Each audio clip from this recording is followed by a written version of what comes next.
On August 21, 2002, Iran unveiled 6 new major defense achievements on the National Defense Industry Day in the presence of President Mahmoud Ahmadinejad.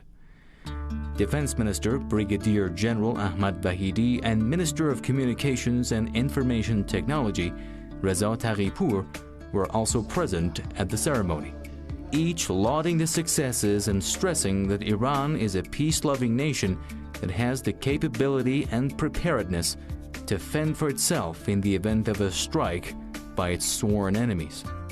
In recent years, Iran has attained self-sufficiency in producing essential military equipment and systems. On This Iran Today, we'll have a look at Iran's defense industry's accomplishments and why they have become so important and strategic.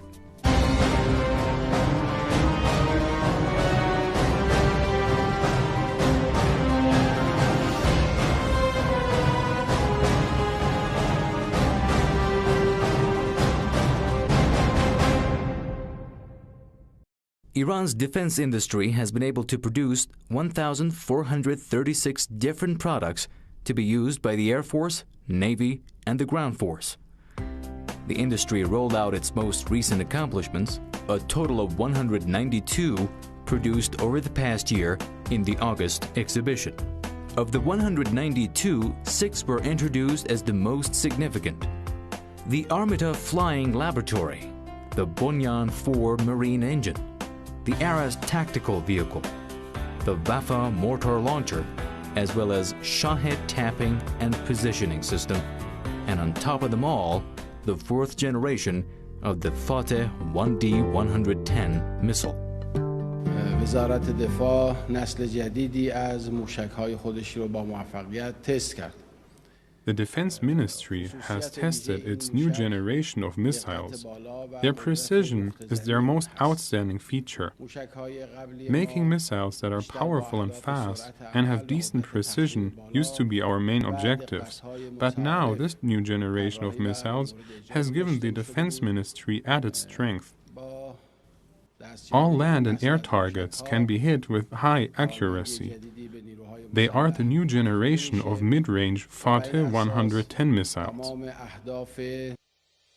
The technology to make a missile like the Fateh is in the possession of only a few countries, with each keeping their cards very close to their chests. Iranian experts say they have designed and manufactured the Fateh on their own from scratch, and on August 4, successfully test-fired it. The Fateh 1D-110 is among the most sophisticated and precise surface-to-surface ballistic missiles. Running on combined solid fuel, it's buttressed Iran's missile capability over the past decade to a great extent. اهمیت این موشک این است که می‌تواند تمام اهداف منطقه‌ای و تمام These missiles can hit all regional and land targets and those 300 kilometers offshore in the Persian Gulf or the Oman Sea. و در جاهای مختلف و همچنین نقاط زمینی رو کاملا مورد اصابت قرار داد. Tehran turned to missiles to deal with an immediate wartime need after Iraq's 1980 invasion. It used missiles against Iraq from 1985 until 3 years later when the war ended. Since then, Tehran has steadily expanded its missile arsenal. It's also invested heavily in its own industries and infrastructure to lessen its dependence on unreliable foreign suppliers. Iran has invested heavily in missiles, but that's nothing unusual in the world today. The Fateh precision missile met that requirement, and I think is as good as first, second, and third best missiles manufactured abroad. Since the Islamic Revolution, Iran has faced several rounds of U.S.-led sanctions, especially a ban on military hardware sales. As a result, it could not obtain what it needed from other countries. On the order of the leadership and with a burning desire to strengthen its defenses, it launched a long and expensive program to build the things it needed here at home. Since then, Iran has managed to manufacture different types of missiles, from Katyushas and artillery rockets to ballistic missiles of different ranges.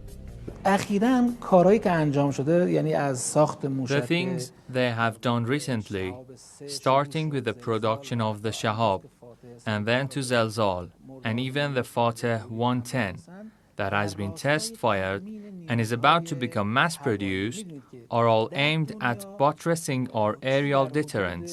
As you know, of every $100 spent in the defense industries, $75 of it are spent on making missiles, bombs, and military planes. In other words, they are spent primarily on air defense. Of the rest, around $15 are spent in the Navy and the rest on ground warfare equipment. Keeping in mind that it's going to be a while before Iran is able to make its own advanced aircraft, though it's already started the process to do it, decided to concentrate more on its missile industry to make up for its inability to make advanced top-of-the-line fighter aircraft. Given the fact that Iran has been going through different types of sanctions for the last 30 years or so, and most of the Western arms manufacturers don't sell a weapon to Iran.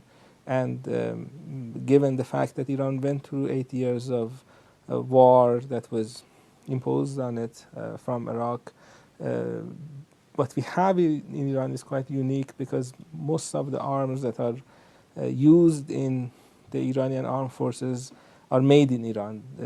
The high percentage, over 90% of the arm that is used by different sections of Iranian army are actually manufactured in Iran, and that's quite unique internationally. We have very few countries that indigenously, domestically produce this level of armament. Everybody knows that the Islamic Republic of Iran did focus on defense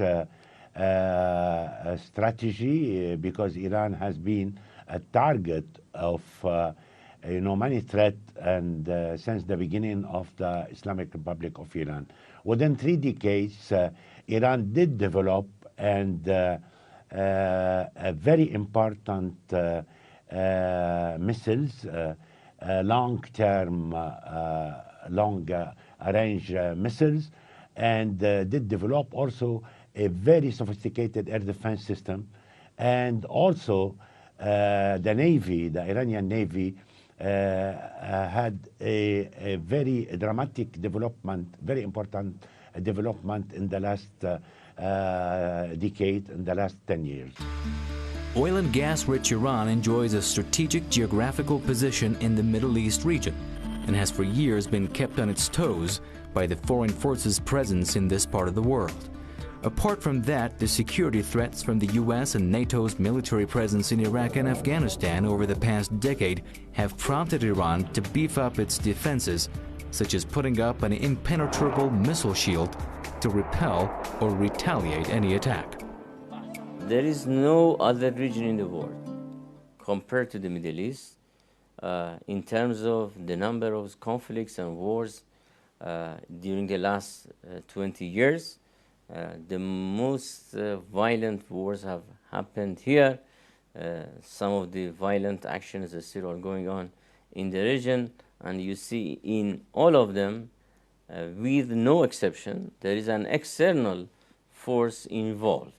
And this external force, of course, uses its local proxies or the fear of these local proxies and also their wealth to somehow perpetuate its presence, militarily speaking, in the region. مشکل دیگه که ما داریم محیط امنیتیه. The other problem we have is Iran's critical security situation. Therefore, in such circumstances, after a country establishes its military security, it's going to have to supply its need for weapons. Because we are facing threats from the east, west, north, and southwest, we need to constantly upgrade and update our weapons and equipment.